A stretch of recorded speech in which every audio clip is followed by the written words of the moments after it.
Breakfast trivia. At WIBC, it's 6:30. Radio Indiana. WIBC, Indianapolis. The score now, 3 employees released, 2 hold-up men believed inside. A private plane here, a commercial jet in Thailand. Both crash, all have died. In Indianapolis, it's 63 degrees and cloudy. Today, sunny and a high of 74. Good morning, I'm Fred Heckman. I'm Joe Pickett with WIBC News for Westview Hospital and for Cooper Tires. Talk Cooper and you're talking tires. A restaurant hold-up, employees in the freezer, now out, the place surrounded, hold-up men believed inside. WIBC's John Bartholomew has been on the scene now for several hours. That pretty much does sum it up, Fred. We did talk with Barbara Sinclair of IPD, who told us that at 1:30 this morning around they received a call that there was a holdup in progress, and that's when all the teams moved in. He called on the telephone, but there was no response by telephone.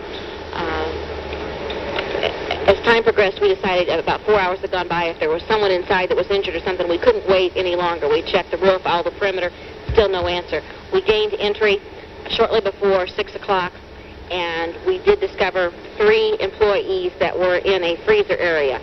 We believe that they were made to move into that area by the gunman. As far as we know, the power to that freezer area had been cut off. The 3 people that were held hostage are presently being debriefed. Now, as to whether they heard us and opened the door, whether we opened the door, those things we just don't know yet. We don't want to interrupt that process, so they are now giving statements to police. We believe that there are no additional hostages inside the restaurant. We do believe there are 2 armed gunmen that remain inside. So we are continuing to keep the area secured. We do have people inside on the roof and the perimeter secured, and that's where we stand. That's all the information we have right now. That's pretty much it. It's been going on, again, since about 1:30 this morning. West 38th was blocked off for a short time between Moeller Road and High School. It is open to regular traffic. In fact, it's starting to rain here a little bit now down on West 38th. And traffic, by the way, is moving okay. And we do want to tell you that we'll keep an eye on the situation. We can see the SWAT van over there now, and they're still interrogating the people in there, and we'll try to get an opportunity maybe to speak with them or if anything develops. John Bartholomew at the scene for WIBC News. Boston police say what may have started as a family argument over money erupted in a gunfire in a city neighborhood. When the shooting stopped, 6 people, including the gunman, were dead and 2 were critically wounded. Plane crashes have cost other lives. First, this report from WIBC's Bill Donnella. When a veteran pilot crashes on a perfect flying day, mechanical failure usually is suspected. That's the case in a Sunday morning crash at the south edge of Martinsville, which killed 2 people. The pilot, 51-year-old Martin Swinehart, who recently moved to Indiana from Minnesota, was employed by an aircraft company in Columbus. Morgan County Coroner Terry Weddle learned what happened from witnesses. They said Swinehart had just taken off from McDaniel Airfield. When he banked to the left, it looked like he was trying to get back to the airfield because when the plane crashed, it was headed, the nose was headed back towards the airfield. Weddle said that 35-year-old Diane Goner, also new here from Minnesota, died instantly with Swinehart. Theirs was the 3rd of a 4-plane flight headed to Kentucky for breakfast. Bill Donnella, WIBC News. Thai Airways officials say all 81 people aboard one of their Boeing 737 jetliners were killed today when the plane crashed into the sea off Thailand's southern island province of Phuket. With a look at Indianapolis traffic at 6:34, here's WIBC's Big John Gillis and the 1070 Whirlybird. And good morning, one and all. We are getting some light rain along the east leg of I-70 between 465 and the Spaghetti Bowl downtown. We're heading out that way, of course, to look at westbound 70 traffic and see how it's coping with the changes that finally came along the lane blockages and the restrictions on the ramps that are closed from westbound 70 to Shadeland and Shadeland to westbound 70. So far, no major problem here, but it is already heavy in the road work area. We will continue to keep an eye on this, plus other areas as the morning comes along. So far, no major problems. And just light scattered showers for you to contend with as you head into your Monday morning. Final one in August here at 1070 WIBC. WIBC News Time, 6:35. The current temperature 63, going to a high of 74. For over 70 years, Cooper has been producing quality tires priced within easy reach. Cooper quality goes a long, long way. Made with care and pride in the USA. For the best tire value you can get today, Cooper quality goes a long, long way. A Cooper tire is a great example of quality American craftsmanship. Made with such skill and pride, the person who builds the tire actually signs the tire. Cooper, the tire with two names, the company and the craftsman who builds it. Two sure signs of a great American tire built to give you your money's worth. Cooper quality goes a long, long way. Call your Cooper tire dealer today. In Indianapolis, it's the Tire Rack, 8969 East 38th Street, and Beech Grove Tire and Recap Service, 166 Shaft. While a tentative agreement has been reached between the Lawrence Education Association and the township, the city school talk's still up in the air. Talks between the Indianapolis Education Association and the IPS School Board are in recess following a meeting Sunday that reportedly did not result in much progress on economic issues. About 600 members of the IEA met Sunday night but decided to table a strike vote, saying they would meet later in the week to discuss any possible movement in salary negotiations. Mary Crane, a public relations officer for the school board, outlines what the board has offered and the teachers have asked for. Currently, IPS has offered the IEA a salary increase of 3.6% in the first year of a contract and 4.1% in the second year. This financial package will cost approximately $17 million over the two-year period. We have told the IEA that this is not a final offer. The IEA, however, is demanding 8% in the first year and 10.75% in the second year of the contract. This package would cost approximately $43 million over the two-year period and would place IPS $24 million in the red in 1989, and we would be bankrupt. This we will not do. The current contract expires at midnight. Teachers are scheduled to report for work Tuesday. Phil Henry, WIBC News. There are those who suggest that teachers are seen as spending too much time on rote learning and not enough on the humanities. A new study suggests there's too much practicality and not enough humanities in America's schools. Researcher Lynn Cheney, writing in a National Endowment for the Humanities report to Congress, says teenagers are generally ignorant of fine literature, American history, and foreign languages. Cheney says schools spend too much time stressing skills, that the average student takes no more than 4 years of history, and many students cannot identify the dates of the Civil War, the discovery of the New World, or the writing of the Constitution.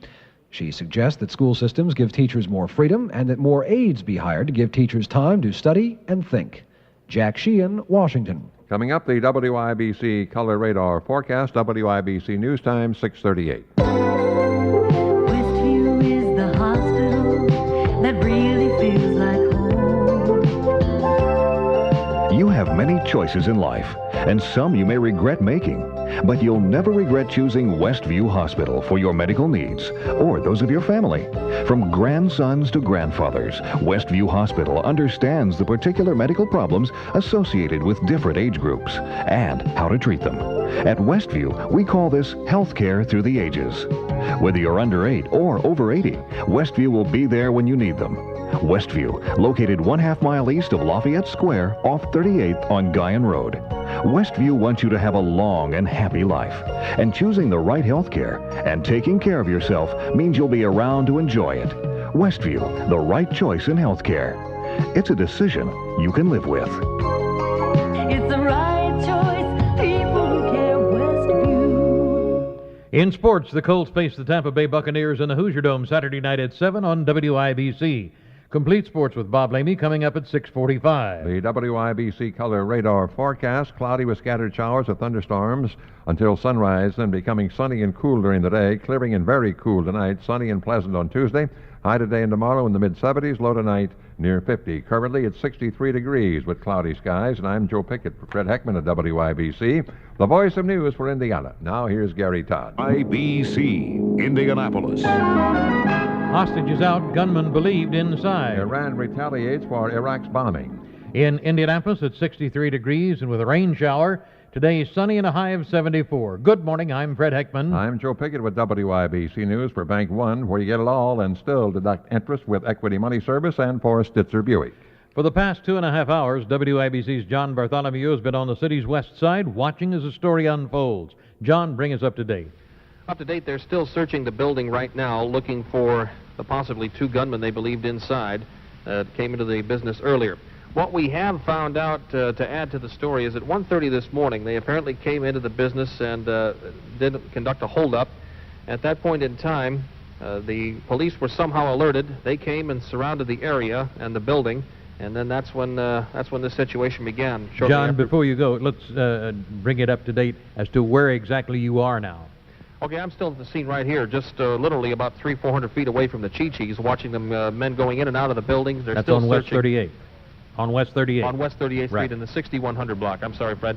And they're still going into the building, men coming in and out, the SWAT team, and they're even on the roof right now looking through. In fact, Big John came through in the 1070 Whirlybird and saw the men on top and wondered if they were the police, and we informed him they were. What it amounted to is the employees did manage to get into a freezer, and they apparently locked it from the inside with a deadbolt. That way the gunmen could not get at them. But unfortunately, there was also a lock on the outside, and apparently that was locked when police managed to get into the building just before 6 o'clock this morning. They brought 3 employees out, and they were debriefed, and then they were just rushed out of the area immediately. The media didn't even have a chance to talk to them, and the managers at GTs are here also, and they don't want to say anything at this point in time because of broadcast equipment that's located inside the business might be turned on. So that's pretty much where it stands right now on this situation. They're still searching the building and looking for the 2 possibly armed gunmen here on West 38th Street. Live at the scene, John Bartholomew, WIBC News. From WIBC's Bill Donnella, a look at this week's Crime Stoppers report. Gang loyalties, control of turf, and guns are blamed in the shooting death of a 14-year-old near North Sider. And Indianapolis homicide investigators are seeking Crime Stoppers' help in finding out who fatally shot Jeffrey Alves just after midnight a week ago Saturday morning. Lieutenant Spencer Moore tells me the officers are not without some leads. There was a group of young people who were identified as members of a youth group called the Maniacs in the area at the time. Witnesses reported to police that several members of that group were seen shooting guns. The shooting took place following a dance at a youth center in the 1700 block of Roosevelt Avenue. Detectives are sure someone saw or has heard something about the shooting. They're asking anyone who knows anything about it to call Crime Stoppers of Central Indiana at 637-2323. It could be worth a reward of up to $1,000 if the call leads to an arrest or indictment in this or any other serious crime. Bill Donnella, WIBC News. A Thai Airways jetliner with 81 aboard crashed into the Indian Ocean shortly after takeoff today. Company officials say all those on the Boeing 737 were killed.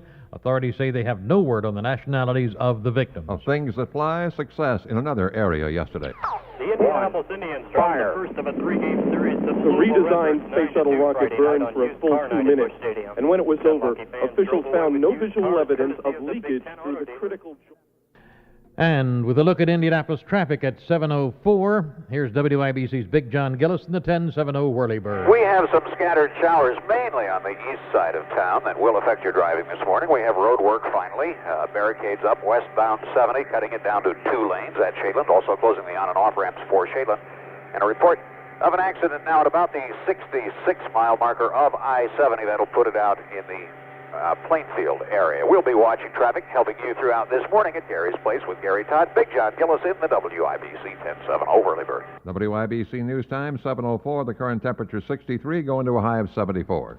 I think maybe we're different because we're concerned not just about making a separate loan. We're wanting a total relationship.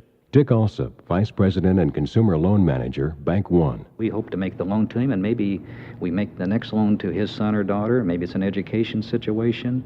Maybe it's whenever they buy their first house. So it's kind of a total picture we're looking at. And if we don't treat you right on the loan, then we don't get your other business. I would categorize us as being aggressive in wanting to help the customer, trying to find a way to make the loan. And I think that's what our loan and advance program is all about. We are coming across now a little more with convenience and the fact that we can quickly make a loan. You'd be surprised how quickly that loan and advance program works. We're willing to take information over the telephone. You probably never need to make but just one visit to the banking center. There's no red tape. Bank One. We're 15,000 people who care, one by one. An equal opportunity lender. No reported progress yesterday between Indianapolis public school teachers and the Indianapolis Education Association. The 2 groups scheduled to meet again today. In yesterday's talks, the 600 teachers who met decided not to take any action on a strike vote. Teachers are scheduled to return to work tomorrow with classes to resume September 8th. Meanwhile, teachers in Lawrence did reach a decision over the weekend after a 42-hour marathon session A ratification vote set for later this week. Contract bargaining between the United Auto Workers Union and two of the nation's biggest car makers expected to intensify this week after the union chooses either Ford or General Motors as its strike target. The current contract expires September 14th. The union so far has rejected two GM offers and expressed displeasure with Ford's proposal. The South African mining company has reported that an explosion shook one of its gold mines today, the first day back on the job for workers who had spent 3 weeks on strike. The General Union Mining Corporation says about 70 workers who were descending into the shaft at the time have been trapped. Philippine President Corazon Aquino has accused the troops and rebel last week of wanting more than a change in government. She says the mutineers plan to kill her and her family. Meanwhile, Philippine Senator Juan Ponce Enrile says he's denying any involvement with the insurrection. Enrile was fired as defense minister last November following a failed coup attempt. The Persian Gulf War has flared again as another convoy of Kuwaiti tankers and American warships sails up the waterway. Iran has launched its first retaliatory attack since Iraq resumed air raids. The early morning attack took place off the United Arab Emirates in the southern Gulf, not far from the Strait of Hormuz. Gulf-based marine salvage executives say Iranian Revolutionary Guards and speedboats launched the raid on a Kuwaiti freighter, inflicting only minor damage to the ship. Iran threatened all along to resume its attacks on Gulf shipping in response to Iraqi attacks on Iranian vessels. With the series of Iraqi raids that began over the weekend and Iran's retaliation, it's now feared the Gulf War could be entering yet another violent phase. Steve Katz, Bahrain. Many people have had fun over the trials and tribulations of Jim and Tammy Faye Baker. Now some organized fun. Indianapolis Indians play the Louisville Redbirds in the second game of a 3-game series at 7:30 this evening. It's Indians Community Night. The author of the game will be with Gary Todd this morning in 10 minutes. Coming up, the WIBC Color Radar forecast. WIBC News Time, 7:07. Look what's happening at Dave Stitzer Buick and GMC Truck. Come and see what's happening at the best Buick and GMC dealer in Indianapolis. Up to 27% off the base sticker price on all 1987 Buicks, GMC trucks, and custom vans. That's what's happening. Up to 27%. Tomorrow, where it's 7:30. Radio Indiana. WIBC, Indianapolis. 3 workers released. So far, no sign of the gunman. Many apparently survived Thai plane crash. In Indianapolis, it's 63 degrees and cloudy today, sunny and a high of 74. Good morning, I'm Fred Heckman. I'm Joe Pickett with WIBC News for AHM Graves Realtors and Teachers Credit Union. It's where you belong. It's been a busy morning for police authorities. They've surrounded the Achives Mexican restaurant on the 6100 block of West 38th. WIBC's John Bartholomew has been on the scene now for some 3 hours. Fred, as it stands at this point, they are still believed that there are 2 gunmen inside the building. Barbara Sinclair of IPD updates us.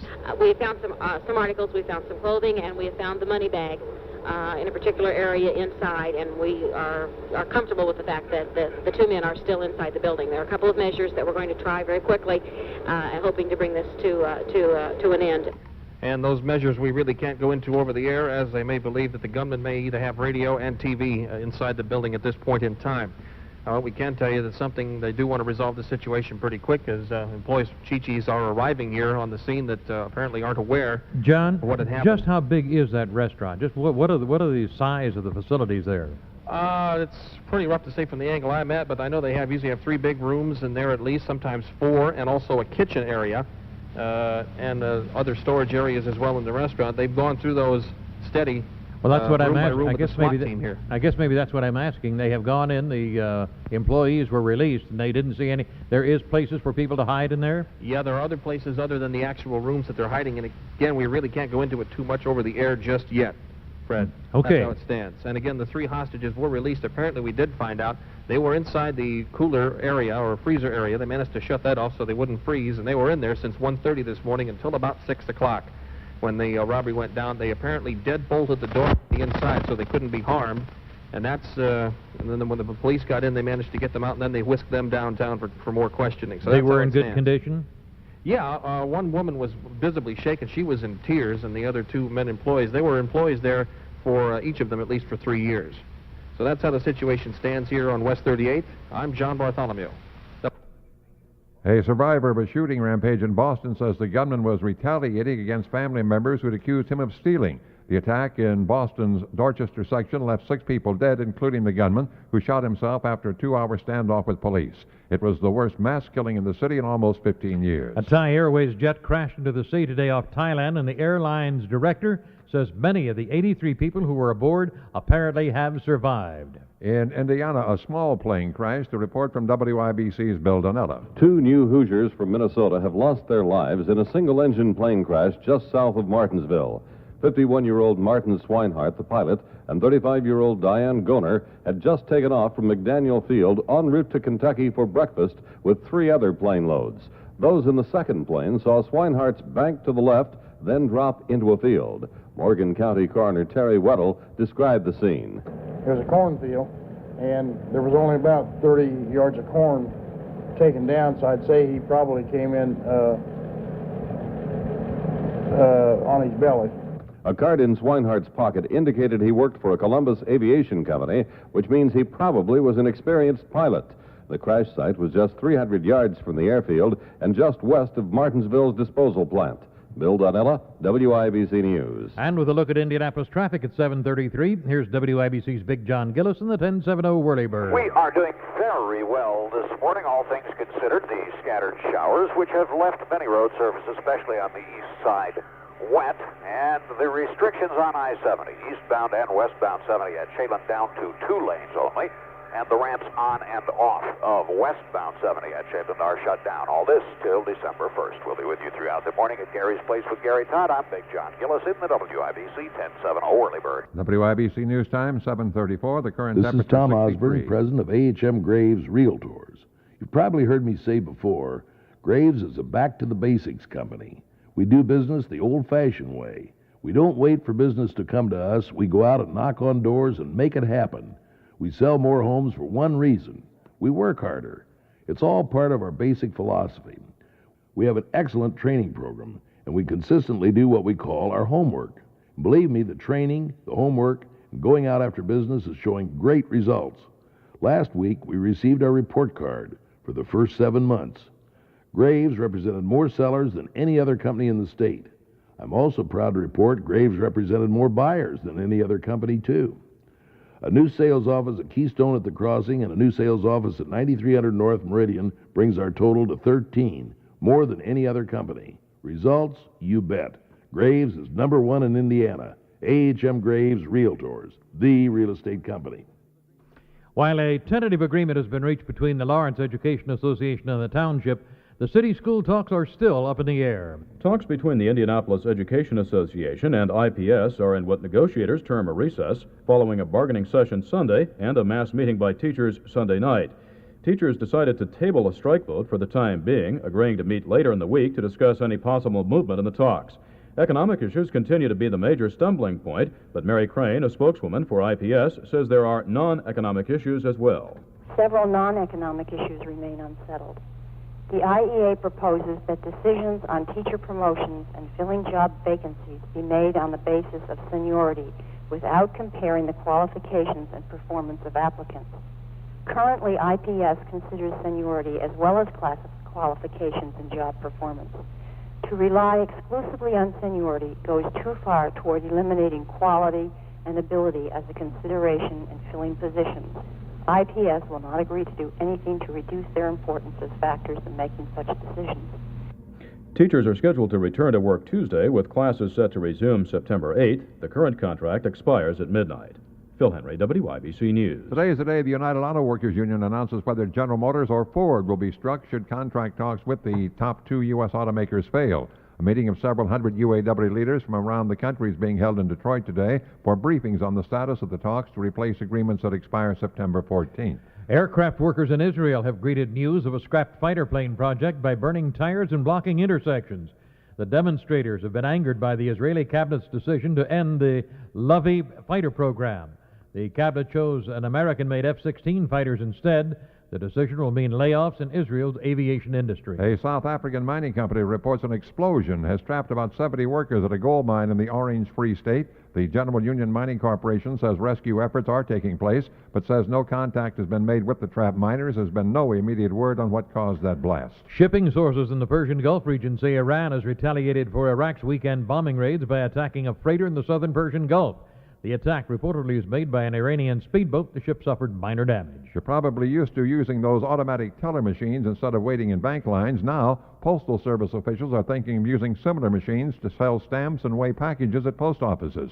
A field test of the machines is set for Northern Virginia next year. Postal officials hope the devices could handle 68% of all customer business at post offices. Coming up, the WIBC Color Radar Forecast, WIBC News Time, 7:37. I have 74. Good morning, I'm Fred Heckman. I'm Joe Pickett with WIBC News. For Bank One, get it all and still deduct interest with Equity Money Service, and for Barth Electric Company. Chi-Chi's Mexican restaurant on the 6100 block of West 38th has been the scene of police activity since about 1:30 this morning. For an update, there's this report from WIBC's John Bartholomew. 20 minutes ago, there was quite a bit of activity when a loud boom was heard inside. Barbara Sinclair of IPD updates us. We did throw a stun grenade into a false ceiling area. In response to that, one gentleman has now given himself up to police and is en route to police headquarters to give a statement. Beyond that, we don't have the specifics. Again, he was just rushed from the scene. We believe that one armed suspect, is still in the false ceiling, so we continue to move forward and keep the area secure. That's pretty much how it stands. They're trying to get the second man out right now. They've all attempts to call these men throughout the night, even on the phone or just by hailing, hey, you, or if anybody's in there, have yielded negative response to all this. Now, earlier, they did get 3 employees out that had managed to either were put in or locked themselves into a cooler area, and they waited until police got them out shortly before 6 this morning. At least one female employee visibly shaken. The other 2 were males, and they were whisked downtown also for more interrogation and probably to identify the suspects when they got them out of the building. How did police get a word of this, John? They said that they did get a panicked call from the female employee on the 911 number, and also a silent alarm tipped them off. Another interesting sidelight story, Fred, when they brought the suspect out, just as the police got in there, some excitement occurred when all the lawn sprinklers right around the area where the police car was parked, they all went off, soaking about 5 or 6 people in that area. And that's pretty much how it stands right here. It's a wait and see to get the second suspect out of the Chi-Chi's in the 6100 block of West 38th. John Bartholomew, WIBC News. With a look at this week's Crime Stoppers report, here's WIBC's Bill Donnella. The youth gang-related shooting of 14-year-old Jeffrey Alves of Indianapolis is the focus of this week's Crime Stopper reports. The boy was shot in the neck with a small caliber bullet as he and 3 companions were leaving a dance at a youth center in the 1700 block of Roosevelt early the morning of Saturday, August 22nd. Homicide detectives are seeking any, and I underscore the word any, information about that incident, including names of people who were there visiting the youth center, who were seen after the incident around the area. They're just trying to track down everyone who may have been a witness to it. Crime Stoppers Coordinator Lieutenant Spencer Moore reports the incident is believed centered on a turf fight between rival gangs. As many as 20 youths are believed to have been in the group, which fired a shotgun and at least 1 pistol at Alves and his companions. Information called to Crime Stoppers at 637-2323, even anonymously, which leads to an arrest or indictment in this or any other serious crime, could be worth up to $1,000. Bill Donnella, WIBC News. Authorities in Boston say a man opened fire with an automatic weapon in the city's Dorchester section yesterday, killed 5 people, then shot himself to death. A Vietnamese interpreter called to the scene said the man was a Vietnamese refugee involved in a family dispute. A paramedic says a tow truck driver passing by the scene picked up a 3-year-old girl who was shot, ran through gunfire to get the child to rescuers. The witness list at the federal bribery trial of Congressman Mario Biaggi is beginning to look like a who's who of New York City politics. Defense lawyers want Mayor Ed Koch and former Mayor Abraham Beam to take the stand. The government plans to call Senator Alfonso D'Amato and a retired Coast Guard admiral. Biaggi faces up to 15 years in prison if convicted. With a look at Indianapolis traffic at 8:03, here's WIBC's Big John Gillis in the 1070 Whirlybird. Good morning, and thank you. We have an accident with some injury at Raceway, and can be trouble with the signals at Maryland and Meridian, and traffic congestion because of road work at 79th and Georgetown. We're doing very well westbound 70 around Shaven, and 465 on the east side. That construction zone all set up now the way it will be through December the 1st. We're here throughout the morning with Gary Todd at Gary's Place, and of course we'll help you on into this Monday afternoon with Jerry Baker. Simply keep your radio tuned to 1070 WIBC. WIBC News Time, 8:04. The current temperature 63, going to a high of 74. Thailand, a jet crash. A Thai domestic airliner, which was trying to avoid a collision with another airliner, crashed into the sea off the resort island of Phuket. There have been some confusing reports on the exact fate of the passengers. Earlier, authorities in Phuket said that all 83 persons on board had been killed. However, the airline's managing director told newsmen that there appears to have been quite a few survivors. The jet was a Boeing 737. Iran has answered Iraq's latest wave of air attacks with an attack of its own. Marine salvage executives say an Iranian speedboat attacked a container ship owned by 7 Arab countries, including Iraq. The ship is reported to be heading back to Dubai for repairs after suffering minor damage. Iran's retaliation follows around the 5 attacks claimed by Iraq on Gulf shipping. The latest U.S. protected convoy in the Gulf is reported to be more than halfway along its voyage to Kuwait. The convoy has traveled through the Gulf without incident so far, but Iran has reiterated its warning that no nation's ships are immune from attack. Cadets at the Philippine Military Academy are refusing to end their hunger strike in support of rebels who fought the Aquino government last week. A top Philippine official went to the academy to persuade cadets to stop the strike, but apparently failed. A South African mine official says extensive damage to a mine shaft is making it difficult to get to about 90 workers who have been trapped by an explosion. The official said it'll be 8 hours before crews can descend to the area where the miners are located. It's not known what caused the blast, but the company said there's no indication the explosion was linked to the just-ended nationwide mine strike. Later today, executives at either Ford or GM will get some bad news, word that they've been targeted for a strike. The United Auto Workers Union's 23-member International Executive Board decides today if General Motors or Ford will be the strike target if negotiations fail to produce a new contract by the September 14th deadline. UAW President Owen Bieber says at this point, neither contract proposal is acceptable. Of course, the proposals made by both companies are not anywhere near the basis for concluding a successful negotiation.